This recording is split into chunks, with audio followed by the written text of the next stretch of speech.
1절에서 10절 말씀 보시겠습니다.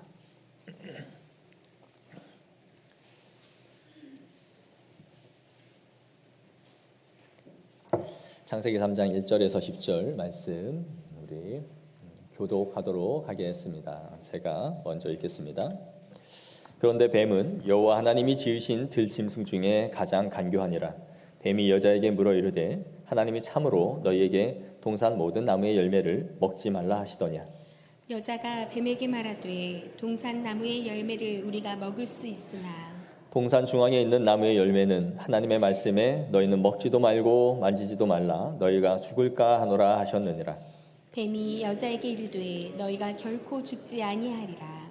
너희가 그것을 먹는 날에는 너희 눈이 밝아져 하나님과 같이 되어 선악을 알 줄 하나님이 아심이니라.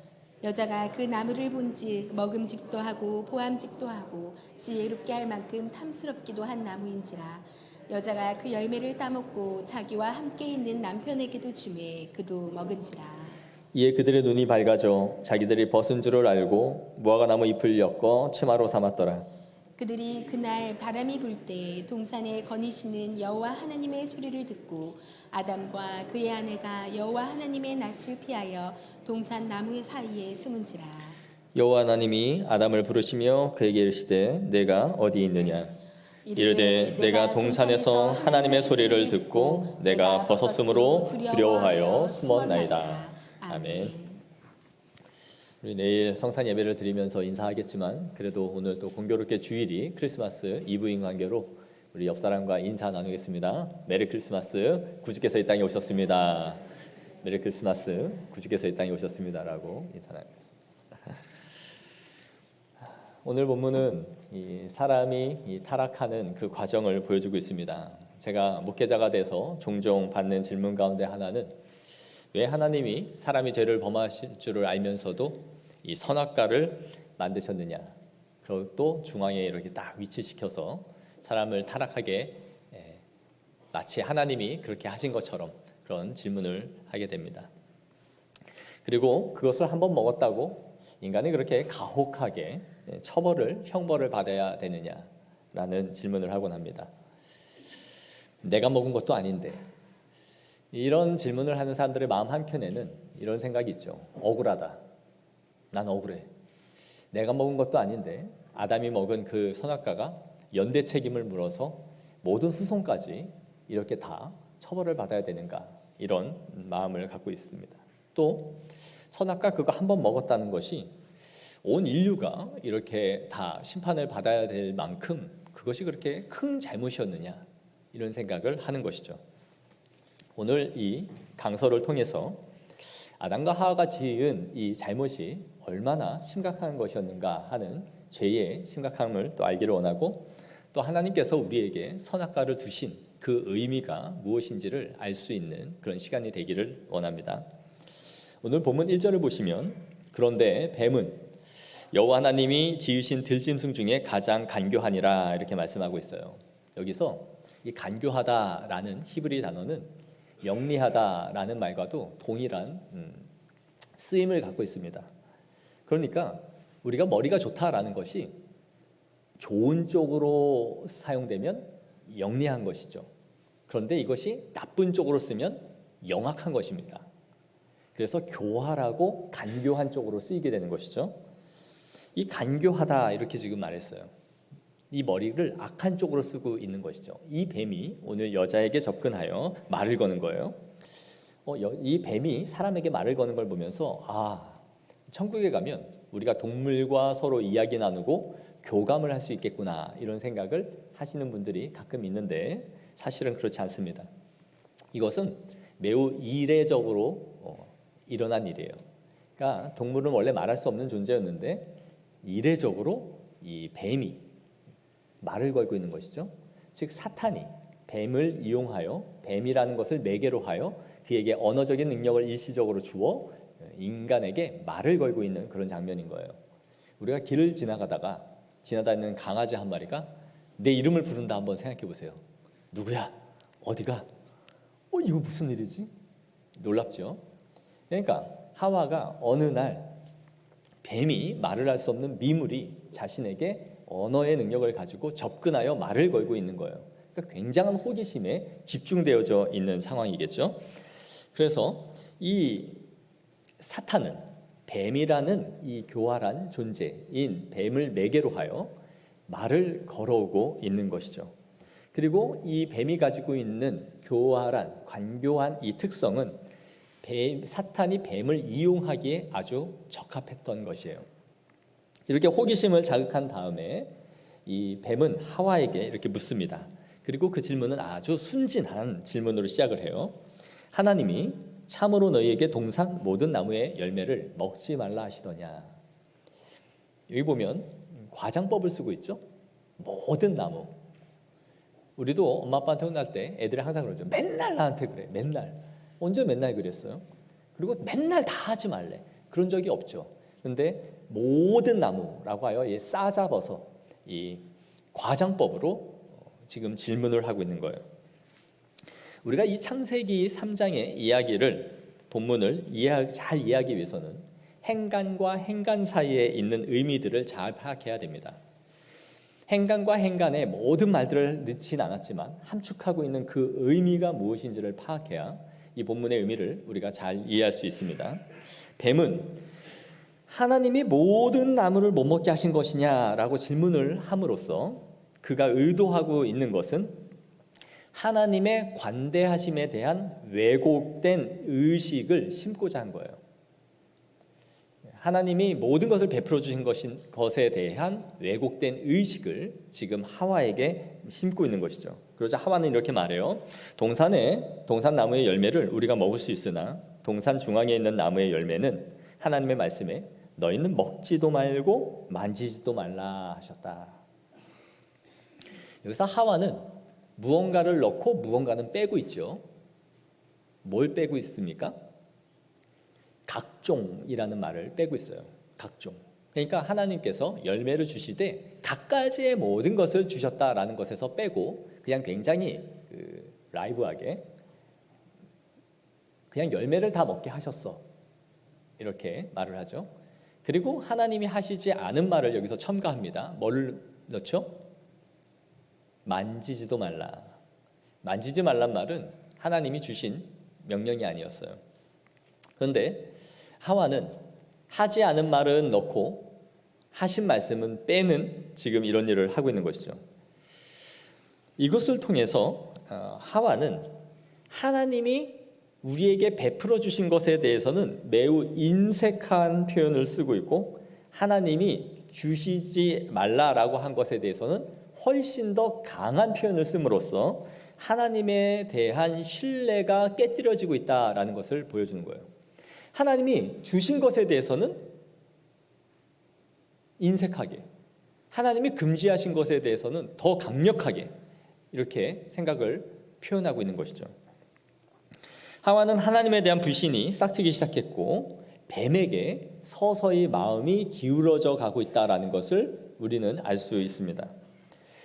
그래서 하나님은 그 나무를 만지는 것조차 금할 정도로 가혹하고 억압적인 분이시다라는 것을 이 하와에게 지금 심어주고 있는 것이죠. 이렇게 하와의 마음이 조금씩 균열되어져 가고 있다라는 것을 결정적으로 보여주는 부분이 있는데 바로 3절 끝부분에 이렇게 되어 있죠. 너희가 죽을까 하노라 한다. 하나님께서는 2장 17절에 아담에게 이 금령을 주시면서 선악을 알게 하는 나무의 열매는 먹지 말라. 내가 먹는 날에는 반드시 죽으리라. 반드시 죽으리라 이렇게 말씀하셨어요. 그런데 하와가 이걸 뭐라고 말해요? 죽을까 하노라. 너 죽을 수도 있어 라고 이 의미를 반감시키고 있는 것이죠. 이미 하와의 마음은 하나님의 명령하신 것에 대해서는 반감을 시키고 있고 그의 마음에 불신이 싹트고 있으며 그분이 반드시 죽을 것이라고 한 이 명령을 약화시키고 있다라는 것을 보여주고 있는 것입니다. 이렇게 하와의 마음이 자신에게 서서히 기울어지고 있다라는 것을 감지한 사탄은 뱀을 통해 결정타를 날립니다. 4절이에요. 너희가 결코 죽지 아니하리라. 하나님의 말씀을 정면으로 반박하며 들어온 거예요. 그 전까지는 이렇게 했어? 저렇게 했어? 라고 묻다가 아하, 이제 하와가 드디어 하나님에 대해 불신을 하기 시작했다라는 걸 감지하고 나서는 결코 죽지 않아. 하나님의 말씀에 완전하게 대적하며 나온 것이죠. 그러면서 너희가 그것을 먹는 날에는 너희 눈이 밝아져 하나님과 같이 되어 선악을 알 줄 하나님이 아심이니라. 죽지 않을 뿐만 아니라 너희가 하나님과 같은 수준이 될 거야. 하나님이 너희에게 금지하신 이유가 무엇일 것 같아? 너희가 하나님과 같이 높아져서 동등된 위치에 이르게 될까 봐 그것을 금지한 거야. 그래서 하나님이 이것을 자신만 누리기 위하여 너희에게는 허락하지 않으신 거야 라고 말한 것이죠. 그러니까 그걸 먹는 날에는 너가 눈이 밝아지고 하나님과 같은 수준으로 올라갈 것을 막기 위해서 하나님이 취한 조치야, 이렇게 말한 거예요. 이 말을 듣고 선악과를 보니 어떻게 보입니까? 여자가 그 나무를 본즉 먹음직도 하고 보암직도 하고 지혜롭게도 할 만큼 탐스럽기도 한 나무인지라. 이걸 보고 우리는 뭐라 그래요? 눈이 돌았다. 이제 눈이 돌았어요. 그 전까지는 그냥 나무였는데 이 말을 듣고 보니까 와, 이 나무가 이제 달라 보이기 시작해요. 먹음직도 보암직도 탐스럽기도 한, 정말 이것이 달라 보이기 시작했던 거예요. 그리고 하와는 실행에 옮겨서 이 금단의 열매를 먹어버립니다. 그리고 이 좋은 거는 어떻게 해야 돼요? 나눠 먹어야죠. 혼자 먹으면 아깝죠. 그러니까 나만 먹기 아까워서 자신의 동반자인 아담을 불러서 같이 먹고 그를 공범으로 만들어버립니다. 이것이 인류에게 시작된 비극, 이 비극의 시작이었어요. 오늘 본문을 보면 이 사탄이 얼마나 간교한지를 잘 보여주고 있어요.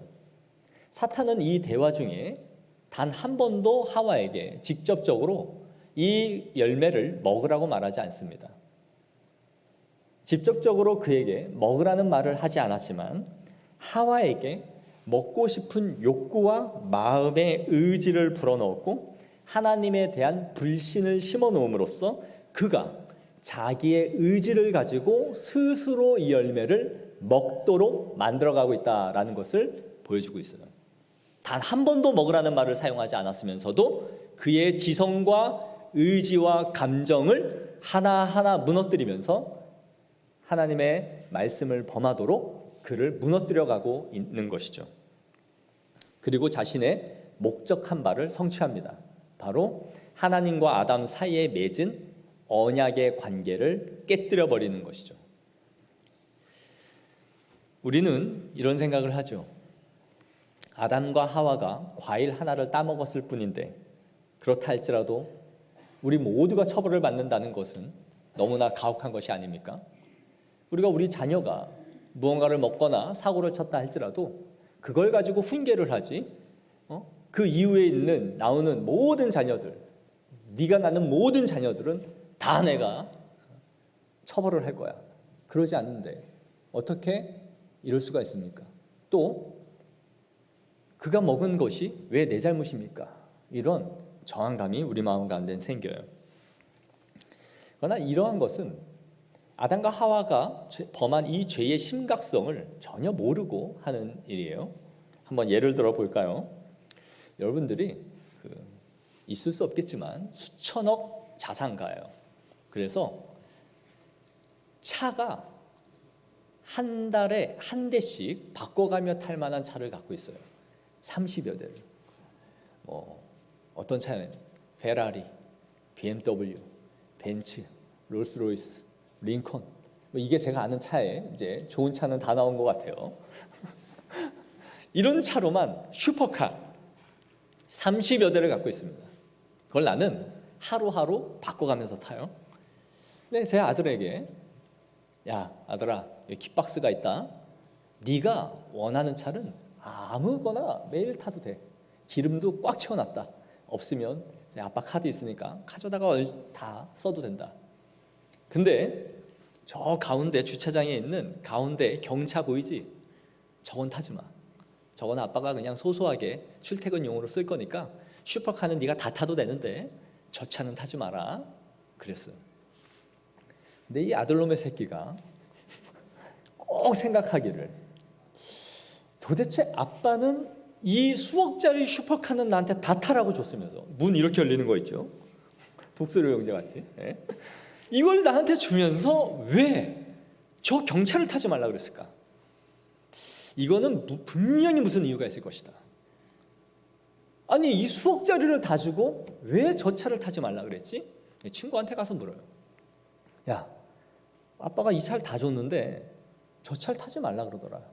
친구들이, 그 밥에 그 나물들이, 야, 그건 뭔가 있다. 그 트렁크에 뭐가 있든지, 이게 가다가 변신을 하든지 뭔가가 있다. 그거 너 한번 타봐야. 그래서 철저하게 친구들과 머리를 맞댄 결과 아버지가 해외 출장 가는 날을 기점으로 하여 이 차를 기어코 타야겠다라고 마음을 먹습니다. 그리고 그 경차에 결국은 올라타 시동을 걸어버리고 만 것이죠. 아버지는 이 아들에게 이 경차를 타지 말라 했던 이유는 아무 의미가 없었어요. 단지 아버지와 아들 사이에 신뢰의 관계를 확인하고 싶었던 것이죠. 내가 너한테 모든 걸 다 줬지만 네가 이걸 타지 않음으로써 아버지와 나 사이에, 너와 나 사이에 신뢰 관계를 나는 확인하고 싶어.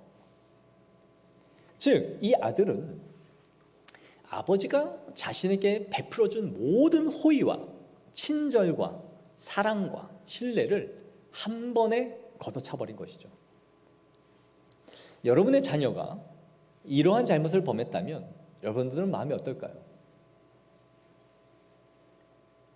이것은 그냥 단순히 내 자녀가 호기심에 이 일을 벌였어 라는 것이 아니라 철저히 의도하고 아버지의 신뢰를 박살내버리는, 내가 믿었던 아들을, 그 아들에 대한 배신감을 줄 만한 큰 상처를 내는 사건이었던 거예요. 오늘 본문인 아담과 하와가 사탄의 감언 이설에 속아서, 이 사탕 발림에 속아서 그냥 먹어버린 그런 사건이 아닙니다. 아담은 철저하게 이해관계를 따졌고 내가 이것을 선택함으로써 얻을 유익이 무엇인지, 그리고 안 먹음으로써 내가 받을, 나에게 올 불이익이 뭔지를 완전히 따져본 거예요. 그리고 계획하에 이걸 벌인 것입니다. 아담이 어떤 사람입니까? 지난주에 우리가 살펴본 것처럼 아담에게 하나님이 주신 명령이 뭐였어요? 모든 동식물의 이름을 지어주라, 그렇게 하셨죠? 그리고 아담은 그것에 이름을 하나하나 지어줍니다. 여러분, 자녀들 이름 지어보셔서 아시겠죠? 한 셋만 되면 어때요? 이름이 헷갈리기 시작하죠. 저는 우리 둘밖에 없는데요, 얘네 이름을, 예진이, 예주를 맨날 바꿔 부르는 일이 허다하게 일어납니다. 그런데 한 셋쯤 나면 어때요? 이젠 기억이 안 나죠. 그게 우리의 인간의 머리예요. 상호명을 하나 짓든 이름을 하나 짓는 거 쉬운 일이 아니에요. 고심고심하다가 그거 하나 짓는 겁니다, 인간이. 그런데 아담이 모든 동식물의 이름을 지어주는 과정에서 얘 하나를 보면서 3일, 5일 정도 깊이 생각하다가 그 이름 하나하나를 짓기 시작했다면 얼마나 걸렸을까요? 수백 년 걸렸겠죠. 아담은 그렇게 이름을 지은 게 아니에요.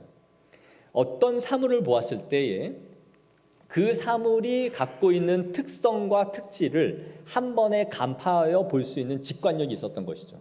그리고 보는 즉시 이름을 딱딱 하나하나씩 지어준 거예요.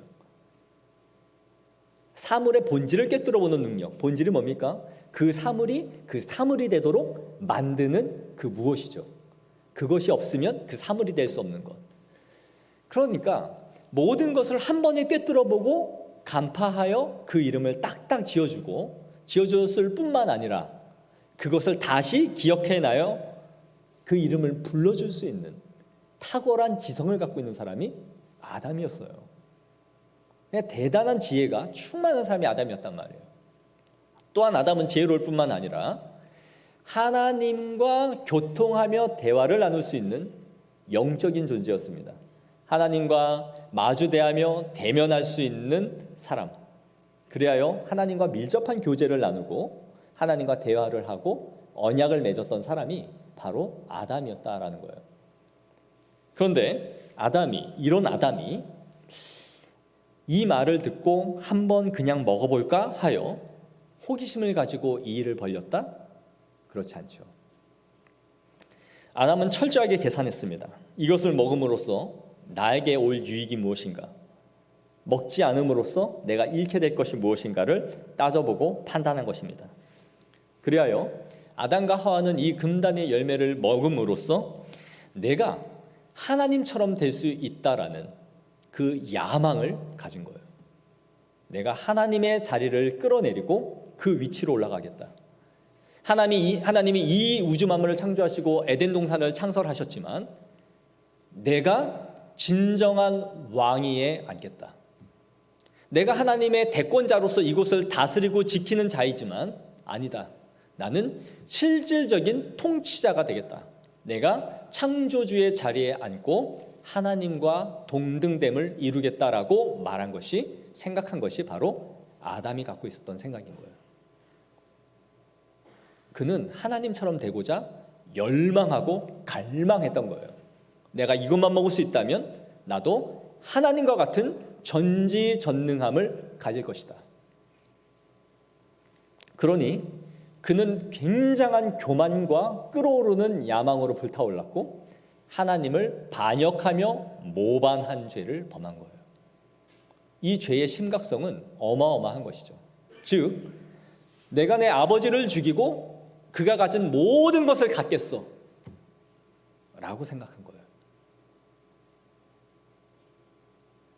그러니 이 죄는 그냥 단순히 하지 말라고 한 것을 하나를 범한 죄가 아니라 하나님을 끌어내리고 그 자리에 앉고자 한 인간의 파렴치함과 모든 죄의 결정체를 함축하고 있는 죄가 바로 이 선악과를 따먹은 죄였던 거예요.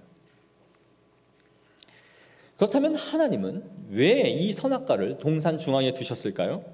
그것은 하나님과 아담 사이에 맺어진 언약이었던 것이죠. 현재 아담은 에덴 동산에서 못할 것이 아무것도 없습니다. 그는 왕의 대권자였기 때문에 다스리고 지키고 생육하고 번성하고 정복하면서 이 에덴 동산의 모든 것을 다스리는 사람이에요. 그런데 그가 에덴 동산에 있는 중앙에 있는 이 나무를 볼 때마다 뭘 생각해요? 하나님은 창조주시오, 이곳을 다스리시는 영원한 왕이시며 나는 피조물로서 하나님의 주신 대권자로서 이 일을 감당하고 있는 주님의 자녀다라는 것을 항상 기억했던 거예요. 그 상징물을 볼 때마다 아담은 하나님과 나와 맺어진 언약관계, 그는 창조주요 나는 피조물이다. 나에게 주신 권한과 능력이 모든 것을 주셨지만 그럼에도 불구하고 하나님은 모든 만유의 주시다. 그리고 나는 피조물로서 이 일을 대행하고 있는 것이다 라는 것을 통해 하나님과 나와의 관계를 항상 인식하도록 하나님이 주신 은혜의 수단이 바로 선악과였던 것이에요. 그리고 이 선악과 시험은 계속되는 시험이 아니라 딱 한 번 단회적으로 주시는 시험이었던 거예요. 이 시험을 통과하느냐 통과하지 않느냐에 따라서 무엇이 결정돼요? 영생을 하느냐 죽는 존재가 되느냐, 죄의 사망에 빠지느냐 아니느냐가 결정됐던 거예요. 즉 하나님은 아담을 만드실 때에 영생하도록 지으신 목적을 갖고 있었지만 아직 그 영생이 부여된 상태는 아니에요. 이 선악과 시험을 통과하느냐에 따라 통과함으로써 영생에 얻는 생명나무의 실과를 먹게 될 것이고 그가 실패함으로써 이 금난의 생명나무의 실과를 먹지 못하도록 하나님이 금지하시죠. 그리하여 인생이 영생하지 못하도록 하나님께서 만드신 거예요. 즉 이 선악과 시험을 통해 영생을 얻을지 말지가 아담의 행동에 의해서 결정되기 때문에 이것을 우리는 행위 언약이다라고 말합니다. 행위를 가지고 이 영생의 선물을 결정해 준다라는 것이죠. 그렇다면 하나님께서 선악과를 먹는다면 반드시 죽을 것이다 라고 하였고, 뱀은 결코 그렇지 않을 것이다 라고 말을 했는데 누구 말이 맞는 것일까요? 이 뱀의, 사탄의 간교함과 교활함은 바로 여기에서 더 잘 보여집니다. 정말 아담과 하와는 즉시 죽지 않았어요. 사탄의 간교함은 반은 맞았고 반은 틀렸던 것이죠. 여러분, 만약에 우리가 어린아이를 속여가지고 어떤 물건을 훔치게 했습니다. 그리고 내가 그걸 얻었어요. 경찰이 이걸 조사하는 과정 가운데 나한테, 자신에게 와서 당신이 이 물건 훔쳤습니까? 라고 말했더니 난 안 훔쳤다고 말했습니다. 이것은 사실입니까? 거짓입니까? 반은 맞고 반은 틀린 것이죠. 내가 직접적으로 훔치진 않았지만 누군가를 통해서 훔치게 한 것이죠. 사탄은 바로 이와 같은 방법을 쓴 것이죠. 사탄의 말대로 아담과 하와는 죽지 않았습니다. 아담은 이후에 930세까지 살다가 죽게 되죠. 그러나 그 죽음은 영적으로 완전히 즉시 일어났습니다. 영적인 사망이 아담과 하와가 이 열매를 따먹는 순간 그에게 임한 것이죠. 하나님과 나누던 친밀한 교제는 다 깨뜨려졌고 아담은 더 이상 하나님을 대면할 수 없는 존재로 전락해버린 거예요. 영적인 죽음이 그 즉시 그에게 일어났던 거예요. 영적인 사망 상태가 이르렀던 것이죠. 즉 아담을 속인 뱀은 네가 죽지 않을 것이다 라고 한 인간의 육체적 생명은 잠시 보류되었을 망정 그의 영적인 생명은 그 자리에서 죽고 말았던 것입니다. 그는 하나님처럼 될 수 있을 것이라는 야망에 불탔지만 그 열매를 통해 얻은 것은 아무것도 없었다라는 것을 알게 되었을 때에 허망함과 수치심과 나에게 은혜와 호의를 베풀어 주셨던 하나님을 배신했다라는 이 죄책감은 말할 수 없었을 거예요. 선악과라는 것은 그 자체의 어떤 마술적인 효과가 있는 나무가 아니었어요. 선악과는 동산의 어떤 나무와도 다를 바가 없는 하나의 나무였어요. 그러나 하나님께서는 그 나무를 그냥 지정하셔서 하나의 언약의 상징으로 만들었던 것이죠. 그걸 먹는다고 하여 정말 눈이 밝아지거나 우리의 능력이 갑자기 생겨서 무언가 못 보던 세계를 볼 수 있는 그런 효과는 아무것도 없었습니다. 단지 그걸 상징하였던 것뿐이에요. 우리가 결혼을 할 때 뭐 돈이 많으면 다이아몬드도 사주고 결혼 반지로 사파이어도 사주고 뭐 몇 킬로짜리 사주면서 할 수 있겠죠. 그런데 내가 돈이 없어서 금도 아니고 합금 뭐 그런 미약한 것이지만 우리가 이거를 가지고 서로 결혼의 상징으로 우리의 서로의 백년 가약을 맺자라고 하면 그것이 하나의 결혼 반지가 되고 의미가 담기는 것이죠. 마찬가지예요. 그 나무가 크고 찬란하고 무언가 특별한 나무였기 때문에 선악과가 대단해 보인 것이 아니라 일반의 나무 하나를 하나님께서 그냥 상징적으로 중앙에 있는 나무를 선택하셨고 그것으로 언약을 맺으신 거예요. 뱀의 말대로 아담은 육체의 죽음을 경험하지 않았지만 그 즉시 경험하지는 않았지만 영적으로는 사망에 이르렀습니다. 그리하여 바람에 불며 동산을 거느시는 하나님께서 나타나셔서 거느시는 소리를 듣자 아담은 잽싸게 동산 나무 사이로 숨습니다. 그리고 하나님이 묻죠. 아담아, 네가 어디 있느냐? 아담은 이렇게 대답해요. 내가 동산에서 하나님의 소리를 듣고 내가 벗었으므로 두려워하여 숨었나이다. 이제 더 이상 아담은 하나님께 달려가 그의 품에 안기거나 그를 대면하여 보면서 웃을 수 있는 존재가 아니에요. 그는 비참한 상태가 되었습니다. 그분을 마주대할 수 없는 존재가 된 것이죠. 하나님을 기쁨과 즐거움으로 맞이해야 할 이 아담이 하나님을 두려워하기 시작해요. 그를 마주 보아야 할 아담이 그의 낯을 피하여 숨어요. 이곳을 다스리는 왕으로서의 지위가 아니라 이제는 땅끝까지 떨어진 죄수의 신분이 되어버린 것이죠. 형벌과 처벌을 앞두고 있는 죄수의 신분으로 하나님 앞에 서 있는 것이 바로 아담이 위치가 돼버린 것이에요. 성경 저자는 이것을, 이 인간의 상태를 아주 우스꽝스럽게 문학적으로 표현해주고 있는데요. 하와는 이 열매를 보자 어땠어요? 먹음직도 하고 보암직도 하고 지혜롭게도 할 만큼 좋아 보였지만 이 금단의 열매를 먹은 다음에는 세 가지로 동일하게 일어납니다. 그들의 눈은 밝아졌고 자기들의 몸이 벗은 줄을 알았고 나무 사이에 숨는 행위로 드러나고 있는 것이죠. 아담과 하와가 가졌던 부푼 기대와 꿈이 바사삭 한순간에 깨뜨려져 버린 결과를, 이 우픈 결과를 우리에게 보여주고 있는 것이죠. 성경 저자는 이 언어 유희를 통해서 이들을 굉장히 비웃고 있는 것 같아요.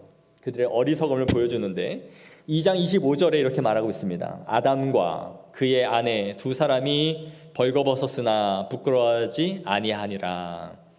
그러면서 3장 1절에 이거를 그런데 뱀은 여호와 하나님이 지으신, 이렇게 두 문장을 이어가고 있죠. 여기서 벌거벗다라는 히브리 단어는 에룸이라는 단어예요. 에룸. 이 에룸이라는 단어, 그리고 3장 1절에 뱀의 간교함을 말하는, 영리하다, 간교하다라고 말하는 이 단어는 아룸이라는 단어입니다. 에룸, 아룸, 발음이 비슷하죠? 이걸 가지고 지금 성경 저자는 어떻게 말하고 있느냐면, 이 언어 유희를 통해서 너는 아룸, 즉 지혜롭게 되어지기를 바랬지만 그러나 너는 에룸, 즉 벌거벗었음을 알게 되었을 뿐이다. 야고르지 이놈아, 이 멍청아, 이렇게 말하고 있는 거예요. 너 아룸 되고 싶었지? 지혜로워지고 싶었지? 그런데 네 처지를 봐라. 너는 에룸으로 끝났다. 너가 벌거벗었음을 알았을 뿐 너는 아무것도 얻지를 못했어.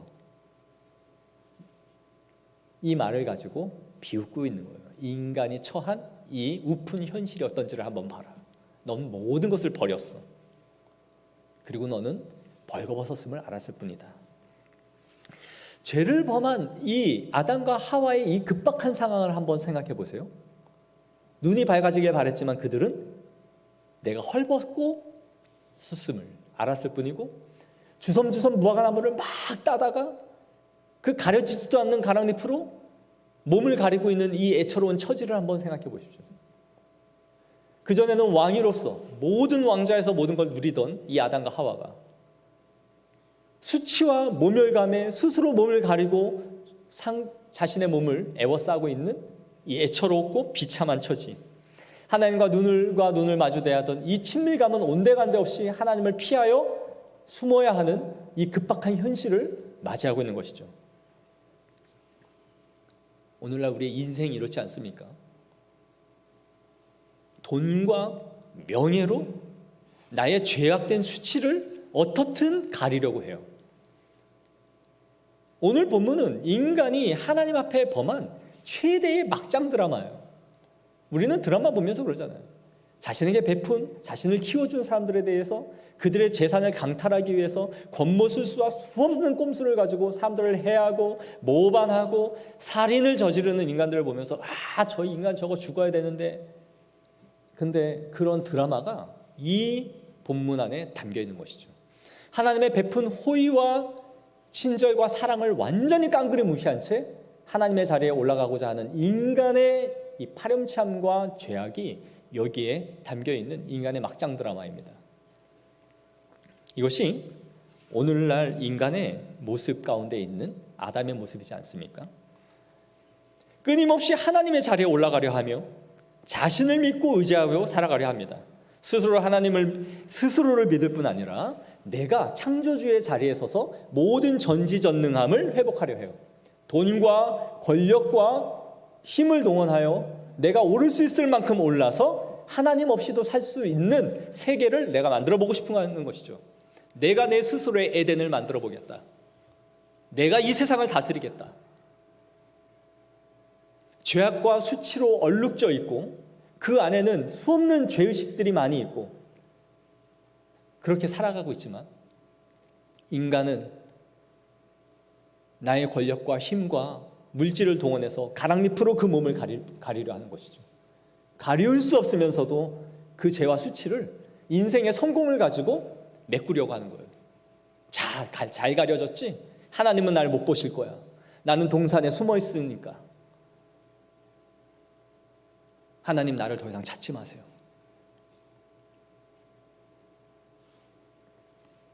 자신의 수치와 죄를 가리기 위해 인간적인 힘을 동원하고 인생의 나뭇잎을 사용하고 있지만 우리의 죄로 인한 수치와 죄책감을 가릴 길이 없는 것이죠. 하나님의 낯을 피할 뿐입니다. 인간은 하나님께 자신의 죄에 대해 용서를 구하는 것이 아니라 은폐하고 숨을 뿐입니다. 그러나 하나님은 이 시대의 아담을 지금도 찾고 계세요. 아담아, 네가 어디 있느냐? 무화과 나뭇잎으로 가릴 수 없는 죄와 수치를 가리려고 살아가는 나의 아담아, 어디 있느냐? 내 앞에 나오라.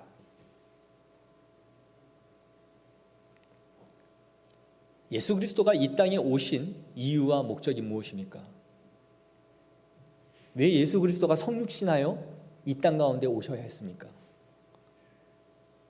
바로 우리의 이 문제를 해결하셔야 됐기 때문인 것이죠. 끊임없이 무화과 나뭇잎으로 내 몸을 가리고 하나님 앞에 나오지 않는 이 인생들에게 하나님은 오늘도 찾고 계신 거예요.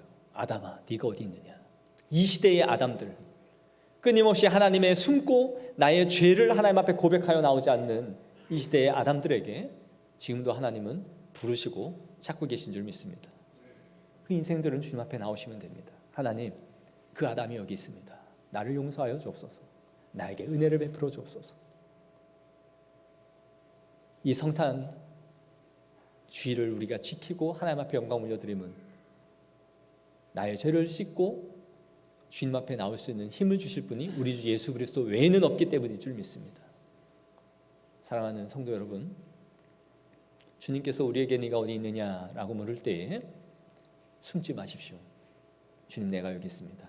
나를 용서하여 주옵소서. 나에게 은혜를 베풀어 주옵소서. 그 은혜를 우리 주 예수 그리스도의 보혈의 피로 깨끗게 하셔서 우리에게 베푸시고 새로운 아담으로 빚으실 줄로 믿습니다. 기도하겠습니다. 자비로우신 하나님 아버지, 이 크신 은혜에 감사합니다. 아담이 행한 반역과 하나님의 호의와 은혜를 무시하며 살아가는 인생의 어두움이 나의 인생 가운데도 있음을 고백합니다. 하나님의 자리에 앉고 그 안에서 영위하며 하나님 없이 이 세상을 다스리고자 하는 나의 이 교만한 죄악이 아직도 내 안에는 살아 있습니다. 용서하여 주옵소서. 이 시대의 아담이지만 주께서 우리를 새롭게 하시고 빚으셔서 주님의 백성 되게 하여 주시고 새로운 새 아담으로 우리를 지으사 하나님을 영화롭게 하는 믿음의 자녀들 되게 하옵소서. 거룩하신 우리 주 예수 그리스도 이름으로 기도 올려 싸움나이다.